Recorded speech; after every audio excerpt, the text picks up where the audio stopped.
करते हैं। देखो, पीडीए यानी कि पब्लिक डिस्प्ले ऑफ अफेक्शन का सिंपल सा मतलब होता है कि पब्लिक प्लेस जैसे parks, mall, shops, cinema halls etcetera में आप अपने पार्टनर के प्रति अफेक्शन दिखाते हुए क्या क्या पब्लिक एक्ट्स कर सकते हो, जैसे अपने पार्टनर का हाथ पकड़ना, उसको किस करना, उसको हग करना, ये सब पब्लिक डिस्प्ले ऑफ अफेक्शन है। अब दुनिया लेकिन इंडिया में इस पर लीगल रिस्ट्रिक्शंस हैं जो कि सेक्शन 294 के अंडर आते हैं और यहीं से ही जन्म होता है इन सवालों का कि क्या इंडिया में पब्लिक प्लेस में किस करना लीगल है कि नहीं, क्या पार्क में और गाड़ियों में बैठे हुए कपल्स एक दूसरे के साथ टाइम बिता सकते हैं कि नहीं, या फिर कोई भी आके उनको मार के जा सकता है। तो देखो, इंडिया में पीडीए आउटराइट इलीगल नहीं है। माइल्ड पीडीए जैसे अपने पार्टनर का हाथ पकड़ना, उसको एक क्विक हग देना, क्विक फोरहेड किस देना, ये सब जनरली पनिशेबल नहीं होता है। बट क्यों?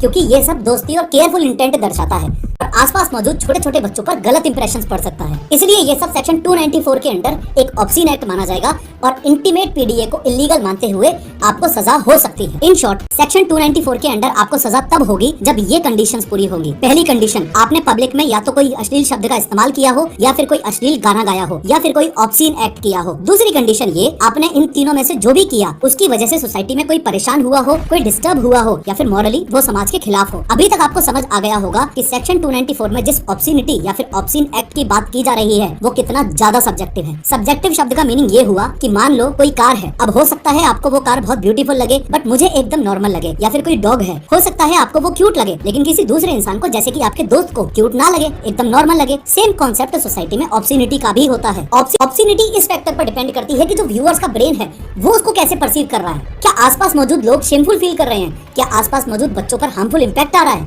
या फिर क्या सामने वाले के एक्शंस लस्टफुल हैं, क्या सामने वाला एक इम्प्योर कैरेक्टर है। ये सारी चीजें मायने रखती हैं। प्लस लोकेशन भी इक्वली मायने रखती है। Country to country, even with in countries, cities to cities, time to time और कम्युनिटी स्टैंडर्ड्स जो हमेशा बदलते रहते हैं वो बहुत ज्यादा इंपॉर्टेंट रोल प्ले करते हैं। पर सवाल ये है, क्या पुलिस को होटल में मौजूद कपल्स को परेशान करने का हक है? इसको समझते हैं 2019 के एक लैंडमार्क केस के थ्रू। केस था my preferred transformation and hospitality private limited versus district collector Coimbatore के बीच। असल में 25 जून 2019 को एक अनमैरिड कपल यानी कि एक लड़का और लड़की कुछ दारू की बोतल्स के साथ एक होटल रूम में पाए गए। पुलिस ने आकर उस होटल को सील कर दिया। होटल वाला कोर्ट में गया और केस कर दिया। सुनवाई हुई तो जज साहब ने सील करने वाली अथॉरिटीज को बोला कि भैया, अपने देश में तो ऐसा कोई कानून है ही नहीं कि आप अनमैरिड कपल्स को होटल्स में जाने से रोक सको। अगर उन्होंने मेजोरिटी एज अटेन कर रखी है तो फिर आपने एक्शन क्यों लिया? तो कलेक्टर के पक्ष का बयान ये था कि इस तरीके से अनमैरिड कपल्स का होटल में टाइम स्पेंड करना इमोरल है, सोसाइटी के खिलाफ है और अनएथिकल है। तो जज साहब ने बोला कि भैया, एथिक्स यानी कि नैतिकता एक सब्जेक्टिव मुद्दा है। हो सकता है अपने देश में एक समाज के बीच जो चीज अनएथिकल हो वो दूसरे समाज में एथिकल हो। क्या नैतिक है और क्या अनैतिक है ये अपना अपना पर्सनल व्यू है। आप इसको ऐसे डिफाइन नहीं कर सकते। आपको ऑर्डर दिया जाता है कि सिर्फ 2 दिनों में ही उस होटल को वापस अनसील कीजिए। ओयो एक प्राइवेट कंपनी है और उसने जो डिसीजन मेरठ शहर में लिया वो उसका खुद का मैटर है और उनकी खुद की पॉलिसीज हैं। लेकिन पुलिस के हैरेसमेंट की बात की जाए तो आज 2025 में भी ऐसा कोई नियम नहीं है कि अनमैरिड कपल्स का होटल में जाकर रुकना इलीगल हो।